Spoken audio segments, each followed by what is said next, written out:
Bueno, buenas tardes. ¿Cómo estás, Cinia? Qué bueno verte por acá. Hola, profe. Hola, hola. Bueno, de momento creo que solo usted está, entonces, bueno, voy a empezar porque si no nos agarra muy tarde. Y vamos a ver si los compañeros se van uniendo, ¿verdad?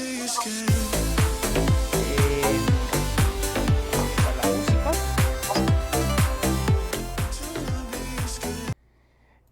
Bueno, buenas tardes. Vamos a iniciar con la clase de hoy, Cinia. Muchas gracias por conectarse. Aquí estoy para servirle, con mucho gusto. Cualquier duda o consulta, eh, es todo un placer para mí atenderla. Gracias. Con gusto. Bueno, vamos a iniciar. Hoy es 2 de septiembre del 2021. La clase queda grabada respectivamente, ¿verdad? Entonces, bueno, vamos a ver cómo nos va el día de hoy con nuestra clase grabada. Bueno, primero que nada vamos a iniciar con un pequeño video del señor Johnny Ramírez, que es asesor de estudios sociales y educación cívica en la regional de Cartago, que nos va a explicar un poquito del tema de lo que vamos a hablar de hoy, que es el tema de la mitigación y la prevención ante los desastres provocados por el cambio climático. Entonces lo vamos a ver en YouTube para evitar problemas de audio. Y enseguida... por ahí ya está María José.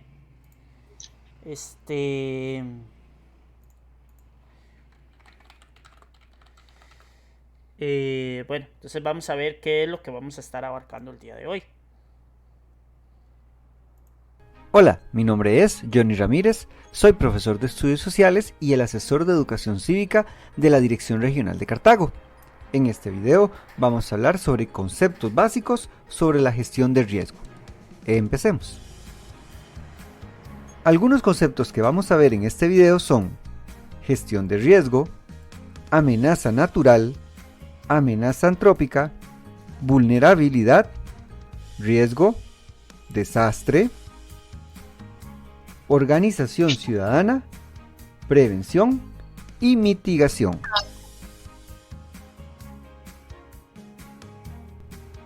La gestión de riesgo. Este es un proceso donde se planea, se aplican políticas, se buscan estrategias, se compran instrumentos y se orientan las cosas para poder prevenir alguna situación de desastre. Lo que busca la gestión de riesgo es reducir por medio de la prevención y la preparación las consecuencias de una emergencia. Es muy importante que tanto en las escuelas, en las casas o en los lugares de trabajo de las personas tengan planes de gestión de riesgo. Amenaza natural. Estos son los posibles peligros que se pueden dar de origen natural y que pueden causar efectos negativos en las personas o en los bienes. Podemos dar 3 ejemplos: un río, una montaña o un volcán. Esto quiere decir que los ejemplos que yo acabo de dar no son un peligro como tal, pero de acuerdo a las circunstancias, por ejemplo, una lluvia muy fuerte puede convertirlos en amenazas y peligros. Amenaza antrópica. Son los posibles sucesos que se generan por la acción del ser humano, que llevan a un peligro o a una destrucción. Podemos incluir, por ejemplo, el desarrollo tecnológico o el cambio climático o cambios o modificaciones que el ser humano hace en la geografía y que pueden llevar a un desastre.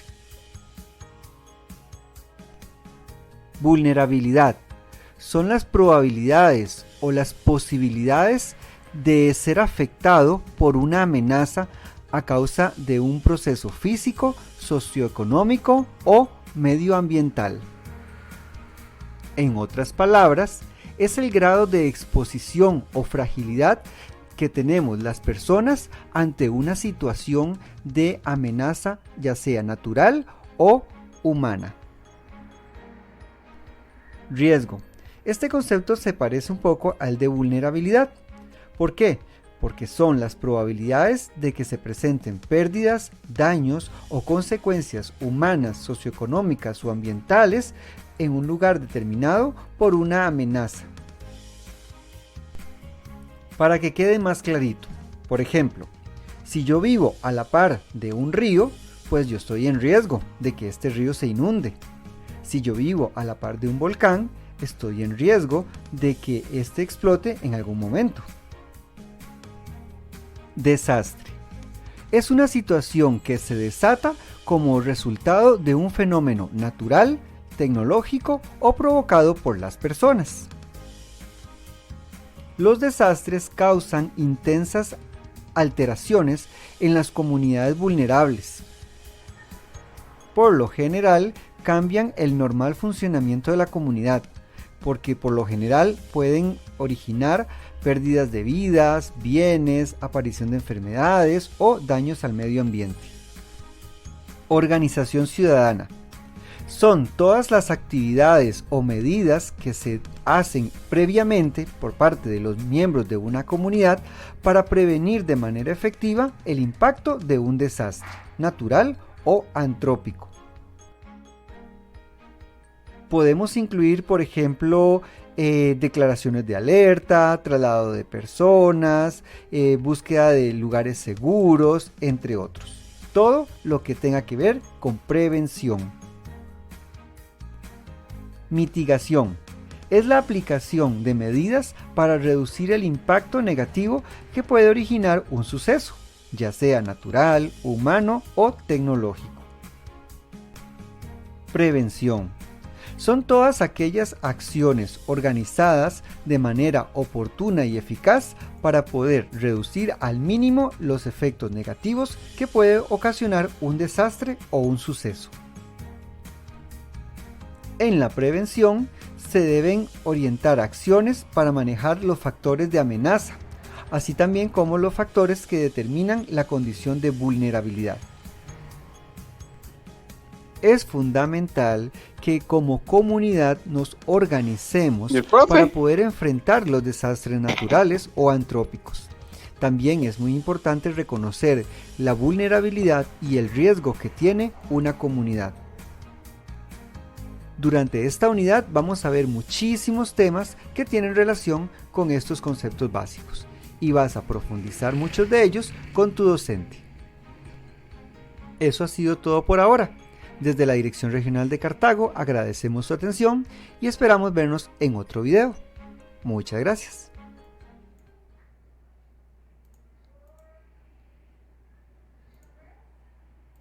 Hola, hola, por acá estoy. No me he ido. Estamos viendo un video. Bueno, como estaba explicando ahí, ¿verdad, don Johnny? Esta unidad se trata de las medidas de prevención y mitigación que podemos tomar para evitar que el cambio climático pues nos afecte más de lo que ya nos está afectando, ¿verdad? Entonces vamos a arrancar con esta, que es la última unidad. Es una unidad sumamente corta, y que, bueno, vamos a ver cómo la vamos a ir desarrollando. Es una unidad que ya muchas de las personas, o ya mucho del conocimiento que ustedes tienen acerca de la prevención de desastres, lo conocen, y bueno, eso nos va a generar que, vamos a ver qué pasó aquí. Eso nos va a generar que, bueno, tal vez el aprendizaje no se haga tan pesado ni tan fuerte, ¿verdad? Pero bueno, primero que nada voy a iniciar aquí con el tema de la explicación de algunas formas en las que nosotros podemos prevenir o estar más atentos a las diferentes partes de lo que es el cambio climático, ¿verdad? Entonces, bajo esa premisa, pues vamos a tratar de que algunas de estas ideas pues nos sirvan a nosotros, pensando en que, pues bueno, estamos haciendo un cambio eventual y muy acelerado de nuestro clima, y estamos calentando el globo terráqueo a niveles bastante insospechados de lo que podría ser, o de lo que hemos pensado o planificado, o lo que alguna vez hemos visto, ¿verdad? Nosotros como especie. Entonces, pues bueno, hay una amenaza constante dentro de los cuales nosotros tenemos que ir tomando ciertas medidas. Uno de los primeros medidas que debemos de controlar nosotros como seres humanos y como especie, y como país y como personas habitantes de este planeta es el tema del recurso hídrico, el agua con la que disponemos para nosotros estar bien, ¿verdad? Sin agua no podemos desarrollarnos fácilmente, no podemos tener un buen funcionamiento. Y pues bueno, todos los seres vivos de este planeta casi tienen que utilizar el agua de forma directa o indirecta para poder sobrevivir, ¿verdad? El cuerpo humano tiene una composición muy alta de agua y nosotros pues necesitamos de este líquido porque no podríamos funcionar sin agua, ¿verdad? Este es uno de los sectores más vulnerables del cambio climático. Y pues bueno, podemos señalar lo siguiente. Primero que nada, que el cambio del clima afecta el ciclo hidrológico. Y hoy lo pudimos ver, ¿verdad? Hace un sol en la mañana muy fuerte, ¿verdad? Tremendo. Y en la tarde se viene ese aguacero que causa inundaciones, que causa destrucción. Y que causa que tengamos poca captación del recurso hídrico como tal. Luego también tenemos la situación que se nos presenta con que al haber un cambio en el recurso hídrico llueve con más intensidad pero durante menos tiempo. Eso genera que los productos agrícolas se dañen o no tengan la suficiente cantidad de agua para poder salir adelante, por así decirlo, para poder crecer, ¿verdad? Y la producción agrícola y por ejemplo nosotros en el campo de la energía, que producimos mucha agua gracias a la energía hidroeléctrica, también se puede ver comprometida hasta cierta manera. Y pues el abastecimiento que gracias a Dios tenemos en Costa Rica de agua potable, que es muy bueno, que llega y simplemente tenemos que abrir nuestra llave y tomar el agua de ahí, pues bueno, eso es parte de algo que tenemos, es un privilegio como país que tenemos. Y eso ha ocasionado que hay que cuidarla con muchísimo más razón, ¿verdad? Y el abastecimiento del agua potable, pues sin duda es una de las cosas más importantes y con mayor grado de vulnerabilidad para nosotros como especie gracias al cambio climático. Este cambio también va a generar que haya más inundaciones y más sequías, o sea, se polariza las cosas. Cada vez van a ser más afectadas ciertas zonas por inundaciones y otras por sequías. En el caso de Costa Rica sería la zona Atlántico y la zona norte con mayor cantidad de inundaciones, y en la parte pacífica, dígase Guanacaste y Punta Arenas, con mayor cantidad de sequías, ¿verdad? También hay una afectación en la calidad del agua por la contaminación que se ha hecho, los sedimentos que se trae, también a veces esas fuertes lluvias que hemos tenido, y el carbono orgánico que se va disolviendo en el agua que va cayendo producto de la emanación de dióxido de carbono.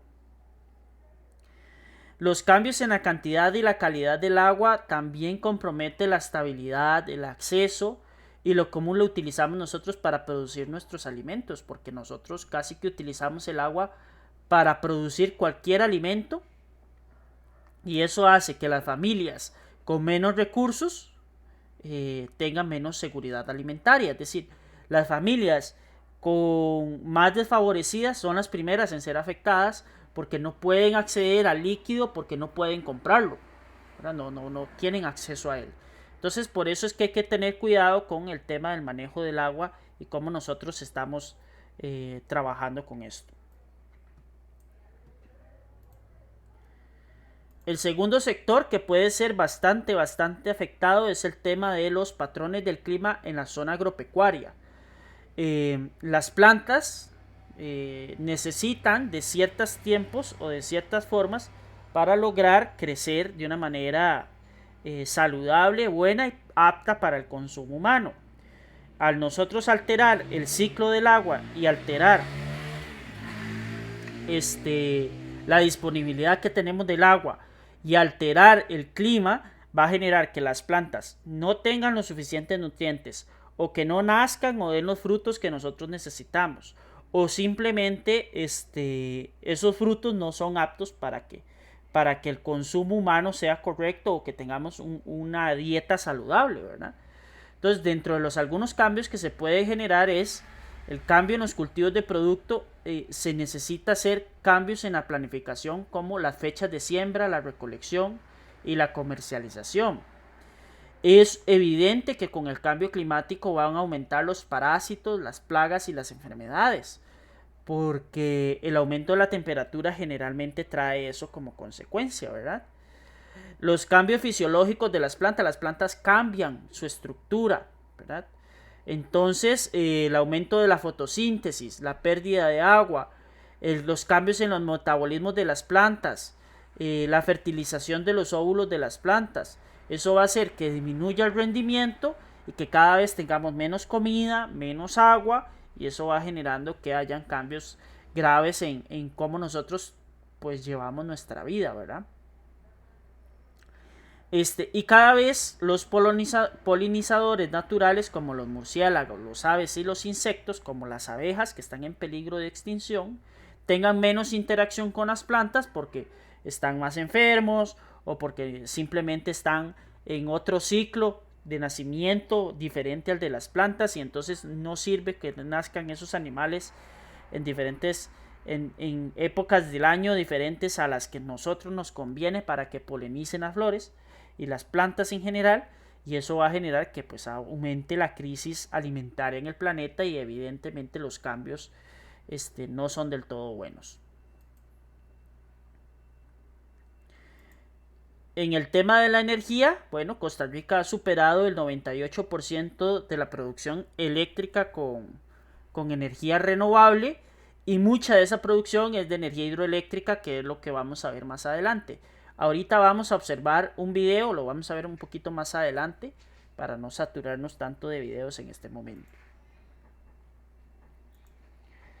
Otro de los campos que está severamente amenazado es el tema de la pesca, principalmente por estas cuatro partes o estas cuatro causas que han generado que la pesca sea un recurso que está en constante amenaza. Y pues nosotros necesitamos del mar, del recurso marino, para mantener la cadena alimenticia, y porque evidentemente nosotros consumimos productos marinos, y aparte porque nuestros mares y océanos también son puntos fundamentales en el equilibrio del planeta como tal, ¿verdad? Entonces, ha aumentado el CO2 que tiene el océano. Eso hace que el océano esté más contaminado, que tenga menos calidad las especies marinas, y la acidificación del océano, o sea, cada vez el océano se pone más y más ácido. Eso hace que los animales como los moluscos, los crustáceos, los corales y el fitoplancton reduzcan su producción, se reduce el recurso marino, y estos animales son dieta de animales más grandes, peces más grandes, y así sucesivamente. Dice que la pantalla está en negro. María José, ¿usted ve la pantalla en negro? ¿Todos ven la pantalla en negro? ¿O solo es María José? Profe. ¿Perdón? La mía está en negro completamente. ¿Que los demás ven la pantalla en negro? Brian, Hazel. No, yo sí veo. Sí. María José, sálgase y vuelva a entrar. Ok. A ver si se le arregla. Yo sí veo la pantalla completa, profe. Sí. Ok, perfecto, gracias. Vamos a ver, yo creo que a veces con desconectarse y volver a entrar, vuelve a cargar la pantallita. Vamos a ver.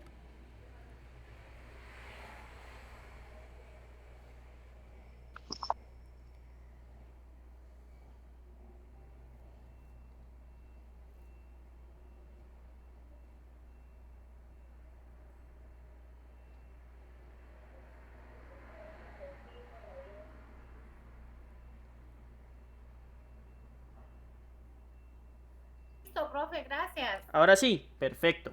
Gracias. Ok. También eso va a generar, como les estaba diciendo, que los recursos marinos disminuyan. Si los alimentos que comen los peces, o por ejemplo animales grandes como las ballenas que comen fitoplancton, algunas de ellas, va a hacer que nuestro rendimiento de los océanos no sea el esperado, que no tengamos las especies marinas que nosotros necesitamos, y eso disminuye nuestra dieta también, ¿verdad? Y el pescado y los productos marinos también aportan nutrientes muy importantes para nuestro organismo. Calentamiento en las capas superiores del océano. Cada vez nuestro océano es más caliente y eso hace que las especies marinas se alejen de ese calor, ¿verdad? Porque hay especies marinas que son de agua templada o de cierta temperatura. Eso hace que las especies marinas más delicadas se vayan alejando y se va alejando la cadena alimenticia y cada vez hay que nadar más, y eso hace que las especies pues generen que generen alteraciones en sus ecosistemas. Por ejemplo, las especies marinas, algunas de ellas en ciertas temperaturas, algunos de los peces necesitan de cierta temperatura para ser machos o hembras. Entonces hay especies que por la temperatura que tiene el océano son puros machos los que nacen, y al no haber hembras no se pueden reproducir, y eso genera que un efecto en cadena de todo lo que hemos estado hablando. También la fecha de desove, ¿verdad? De las tortugas, la alteración en los periodos de máxima abundancia, eso va a generar que hayan cambios también, ¿verdad? Las tortugas también se comen ciertos animales del mar y también sirven de alimento para otras especies del mar. El desplazamiento hacia los polos, por ejemplo el plancton, que son seres invertebrados, los peces y las aves no pueden comer el alimento que necesitan. Hay reducción de la diversidad de especies de aguas tropicales, que muchas de esas especies marinas son las que nosotros nos comemos. Posible desfase en la presa y el depredador, ¿verdad? Producción y rendimiento reducido de la pesca artesanal. La gente que vive en las costas, como en Punta Arenas o en Guanacaste, que venden los pescados frescos, van a ver seriamente afectados porque no pueden capturar los peces que ellos necesitan para poder vender, ¿verdad? Entonces también afecta directamente al ser humano y la economía de las personas que viven ahí, ¿verdad? Cada vez hay una mayor frecuencia del fenómeno del Niño, con tormentas más frecuentes. Eso va a generar que los corales se decoloren o se mueran del todo. Los corales son sumamente importantes para el planeta. Son ciudades marinas, los corales, ¿verdad? Entonces cada vez que muere un coral, se muere una ciudad marina con millones de peces.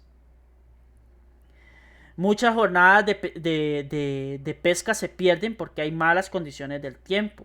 Hay una mayor riesgo de accidentes. Las instalaciones costeras y las embarcaciones están cada vez más expuestas. Se reduce la productividad.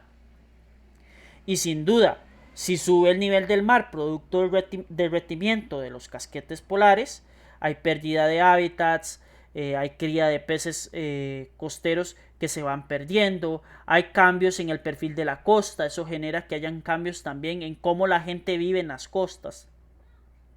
Y los niveles del mar pueden aumentar, podrían ascender entre 19 y 59 centígrados a final de este siglo, hacia el fin de este siglo en general. Esos cambios, ese pequeño espacio de cantidad de agua puede generar que hayan inundaciones en ciudades como Nueva York, como Nueva Jersey, que está pasando ya hoy en día.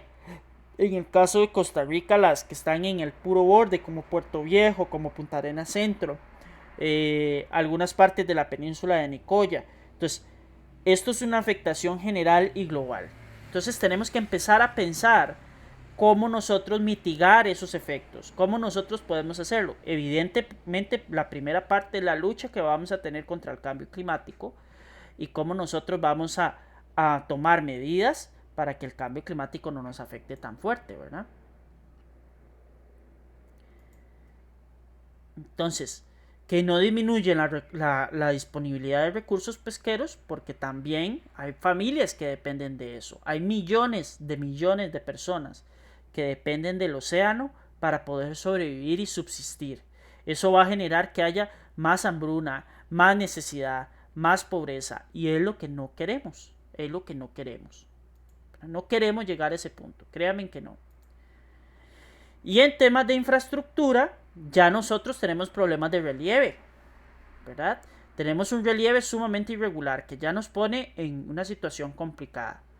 Tenemos un crecimiento urbano poco planificado, y por eso es que hay presas, por eso es que hay falta de agua o carencia de electricidad, o no tenemos los recursos, o no hay un buen internet, o se llenan las paradas de autobús, ¿verdad? Y los autobuses no dan abasto, se proliferan las enfermedades, etcétera, etcétera. Falta inversión, falta mejores carreteras, falta mejor infraestructura, pero como vaya cambiando el clima, también la gente se va mudando a donde está el clima más agradable, donde hay mejores condiciones para vivir, y eso genera que en algunas zonas estén saturadas, como por ejemplo nos pasa a nosotros en el mal llamado Valle Central.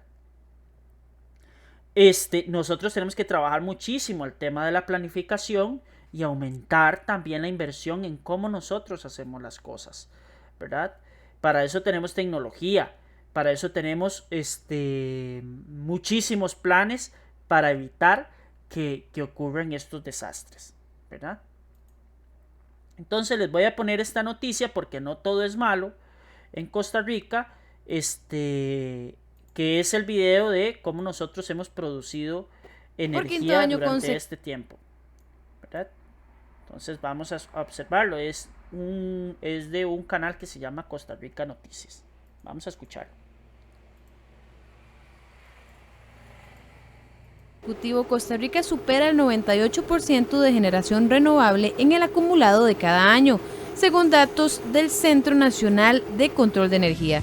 Esto se logra gracias a la participación de cerca de 100 plantas del Parque Eléctrico Nacional, operadas por el ICE, la Compañía Nacional de Fuerza y Luz, las cooperativas de electrificación rural y los generadores privados. El ICE en los últimos 5 años tiene un promedio de más del 98% de toda la generación producida. Profe, no veo el video. Eso está sí, en negro. Hazel, igual que María José, salga y vuelva a entrar. Ah, la pantalla está en negro. Ah, no. Sí, salga y vuelva a entrar, Hazel. Igual.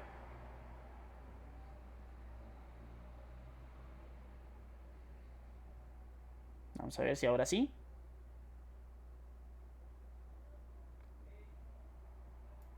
significa que hemos producido energía limpia, competitiva, sin detrimento de la salud pública. Por ejemplo, porque evitamos las emisiones de gases de efecto invernadero y gases dañinos para la salud. En el último año, el año 2018, generamos un 99% con energías limpias, y en lo que vamos de este año llevamos un 98%, con 153 días consecutivos de generar 100% con generación renovable. Del total de la producción del 2019, el 67,5% proviene del agua, el 17% del viento, el 13,5% de la geotermia y el 0,87% de la biomasa y del sol. Uno de los casos de éxito en nuestro país es Cope Santos, con un parque eólico, el cual produce la energía para alimentar 250,000 bombillas de 100 watts. El área de concesión de Cope Santos incluye varios cantones de las provincias de Cartago y de San José. Muy bien, estamos hablando de alrededor de 37,000 medidores instalados que tiene Cope Santos en el área de concesión, y nosotros desde acá con los 15 aerogeneradores instalados cubrimos el 30% de la demanda de nuestros asociados. Pero ¿cómo funciona la energía eólica y cómo se convierte en una energía limpia? Básicamente el aerogenerador lo que hace es interponerse al viento, o sea, se convierte en un obstáculo para el viento. En ese obstáculo que el aerogenerador produce, el viento choca contra las aspas del aerogenerador y produce una rotación.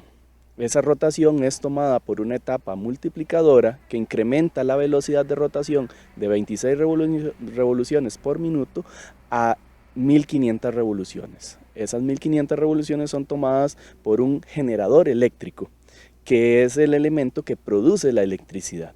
Solamente con la labor que ejerce esta cooperativa se reduce la producción en 15 toneladas de dióxido de carbono al año. Copesantos, a su vez, ha contribuido un poquito.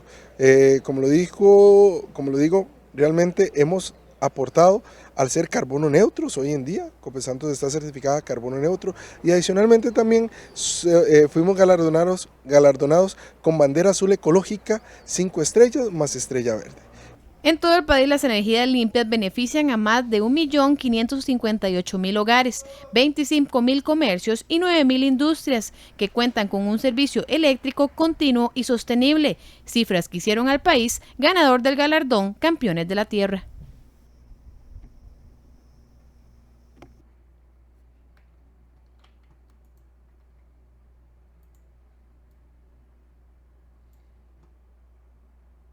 Bueno, ahí lo que se estaba tratando de explicar, ¿verdad? Es el tema de que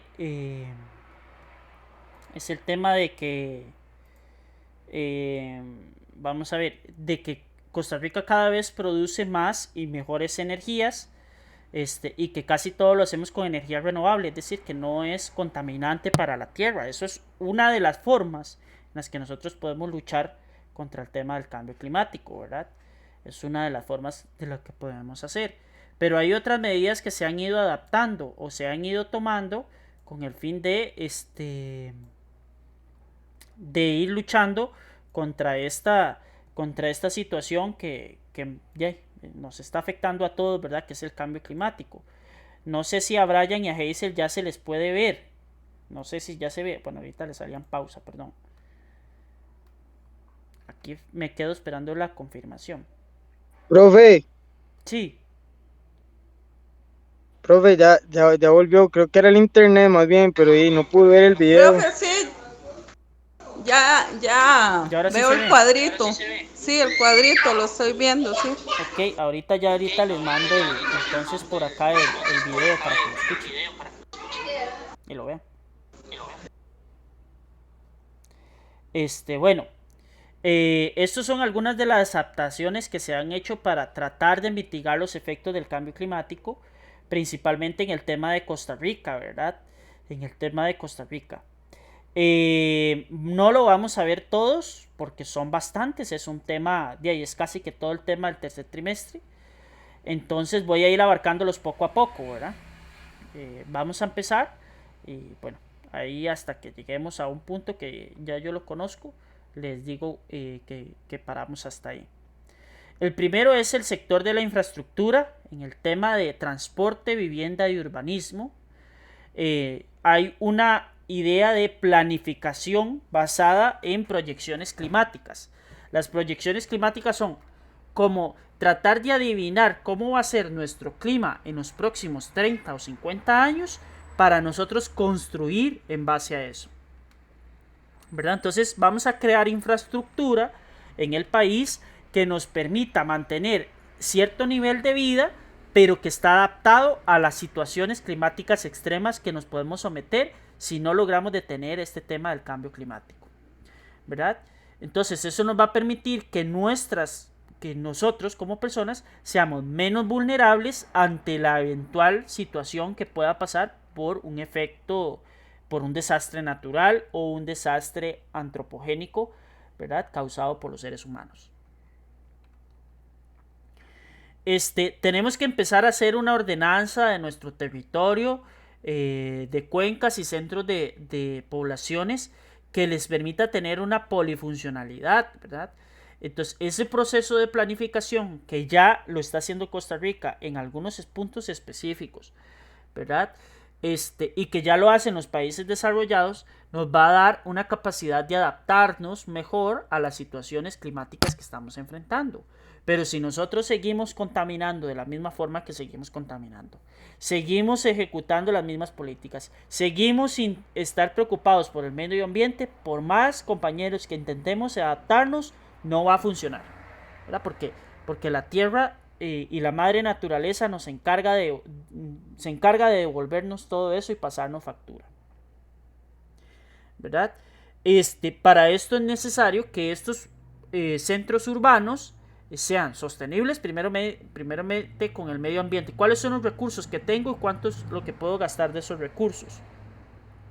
Que sean resistentes hacia el cambio climático, y eventos hidrometeorológicos como lluvias incesantes, huracanes, tormentas tropicales, ondas tropicales, etcétera, etcétera.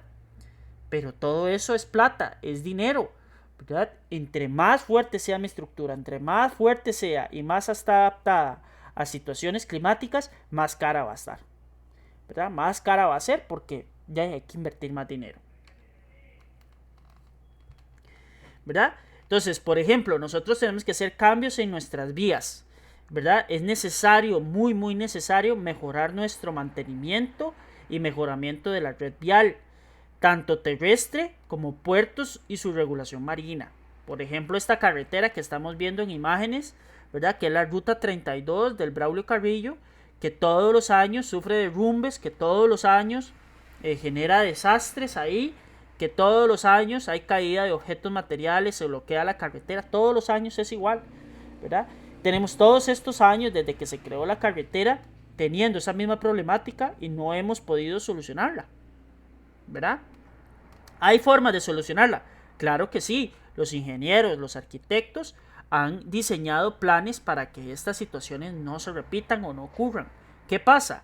Que no hay dinero suficiente para implementar esas cosas. Entonces, por eso yo les digo que esto es caro, no es sencillo, no es fácil, ¿verdad? En el cambio, por ejemplo, en Caldera hay lugares donde rompen las olas que ya invaden la carretera. Entonces ya ahí hay que empezar a gestionar un cambio porque se puede tornar peligroso, ¿verdad? Entonces hay que utilizar materiales resistentes a las inclemencias del clima. Hay que hacer proyecciones de cómo va a ser la variabilidad del clima en esa zona a largo plazo, no a corto plazo. Y pues como les decía, compañeros, todos esos recursos, todo eso es dinero que nosotros ahorita no contamos con tanto dinero para poder hacer lo que necesitamos para cambiar. Bueno, también dentro de ese punto se incluyen que tenemos que encontrar cuáles son los puntos de deslizamientos, ¿verdad? Y empezar a trabajar en ellas con infraestructura, con mejoramiento de barricadas que controlen o que sostengan el deslizamiento de materiales, ¿verdad? Y estar atentos a cuencas hidrográficas grandes como especialmente en el río Reventazón, río Pacuare, en Parrita, en San Carlos, en Zixaola, en Matina, y ver cómo están nuestras personas que están en riesgo en los puertos, como en Puerto Limón, en Cahuita, en Punta Arenas, en Chacarita, en la zona del Roble con Barranca, en Golfito, en el Pacífico, porque necesitamos estar atentos a las situaciones que se nos pueden presentar para que no nos agarre el toro con los cuernos, como dicen por ahí. Tenemos que mejorar nuestra red de alcantarillado público, que están existiendo varias obras muy grandes de alcantarillado público, porque cada vez llueve más, pero llueve menos tiempo. Y esa caída de lluvia en menos tiempo y mayor cantidad hace que nuestras alcantarillas no estén listas para eso. Y que nuestro sistema de captación de agua potable muchísimo menos, ¿verdad? Entonces hay que modificar la estructura. Por ejemplo, ahorita se están construyendo plantas de tratamiento de aguas negras, que antes ni se pensaba en eso, ¿verdad? Actualmente el acueducto está invirtiendo una gran cantidad de dinero en esas mejoras, que yo sé que rompen calles, que a veces uno ve que están arreglando las tuberías y dejan el hueco así, sí, yo sé, pero es una inversión a largo plazo para nosotros estar listos en cuanto a las situaciones del cambio climático se refiere, ¿verdad? En cuanto al sector de energía, ahorro y suficiencia, eficiencia y generación, pues bueno, nuestro país, como se aclaraba en la nota, genera el 98% de su energía con electricidad renovable. Y ya estamos tratando de recuperar mediante la siembra de árboles, crear viveros forestales, ampliar nuestros parques nacionales, cuidarlos mejor, que se hayan sembrado, por ejemplo, 9.5 millones de árboles en viveros forestales, y que esto siga aumentando, ¿verdad? Cultivándose en viveros. Se han creado 150 pasos aéreos, 10.000 dispositivos de antiescalamiento, eso es para evitar que los animales escalen y se expongan a que les pase un accidente. Y se han invertido aproximadamente 250 millones en materiales aislantes para que los animales, por ejemplo, no toquen fuentes de electricidad y vayan a perder la vida, ¿verdad? Lastimosamente. En cuanto a la oferta y la demanda de la electricidad, cada vez somos más dependientes de la electricidad, pero cada vez los productos también se van modificando y van siendo mejores en cuanto al rendimiento del uso eléctrico, ¿verdad? Entonces tiene que haber un equilibrio entre la demanda que necesito, o sea, cuánta electricidad necesito yo, y cuál es la oferta, qué es lo que me pueden vender, ¿verdad? Entonces,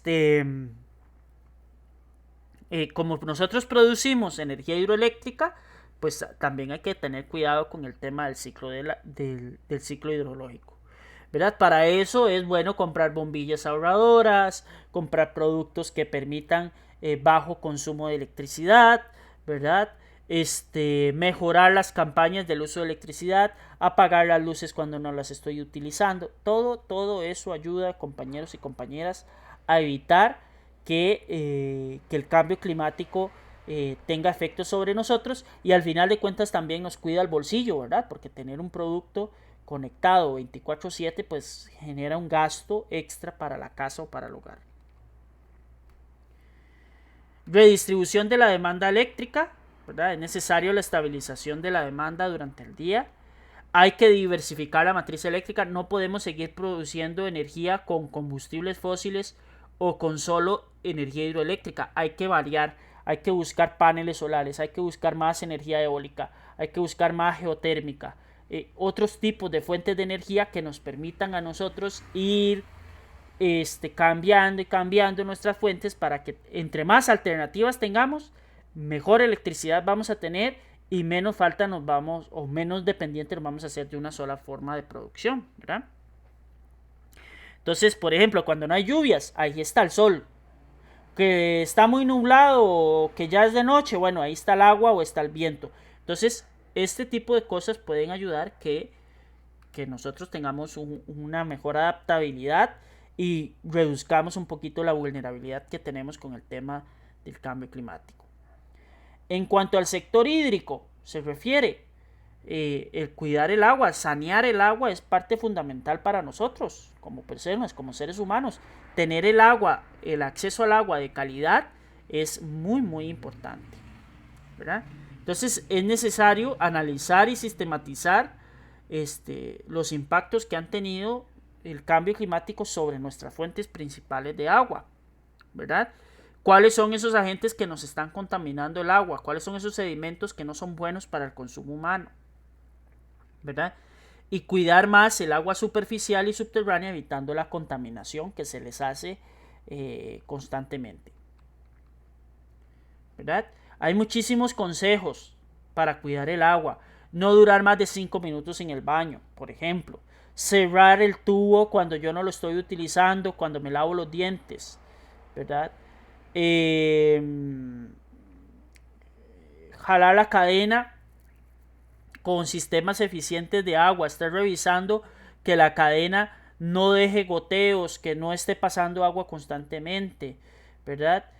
No dejar la refrigeradora abierta durante una cantidad de tiempo innecesaria, ¿verdad? Lavar los platos a chorro abierto todo el rato mientras yo lavo los platos y los enjabono y todo. Regar las plantas en las noches, ojalá, ¿verdad? Etcétera, etcétera, etcétera. Dice, por ejemplo, si regamos el jardín con balde o regadero en lugar de manguera, ahorramos hasta 60 litros de agua por hora.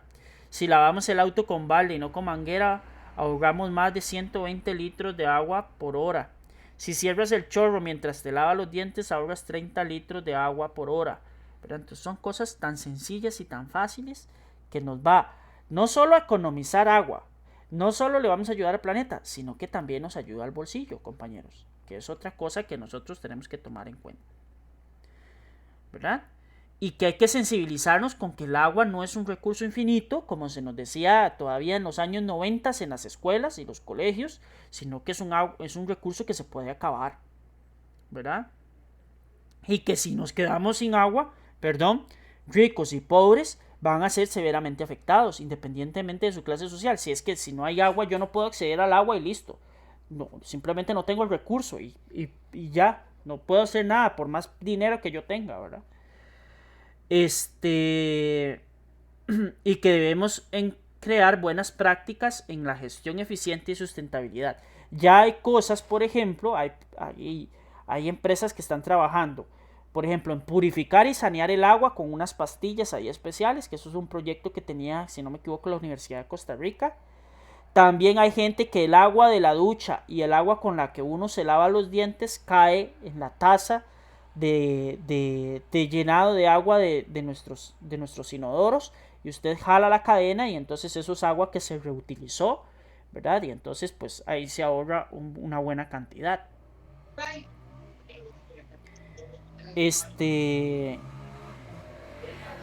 Hola Brittany, hace tiempo no la veía por acá.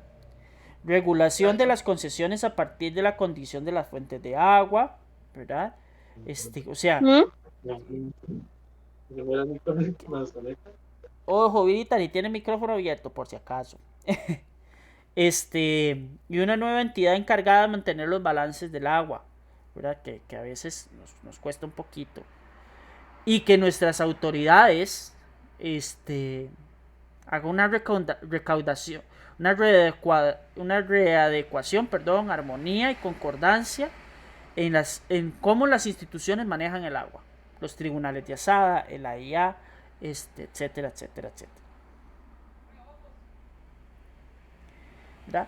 Con estas medidas vamos a asegurar que tengamos agua, que el cambio climático no nos pegue tan duro, que vamos a tener recargas acuíferas, y eso hasta al mismo tiempo nos puede convertir en un país con un mayor desarrollo económico, porque en otros países del mundo no va a haber agua, pero nosotros sí, vamos a tener agua, si la sabemos manejar, ¿verdad?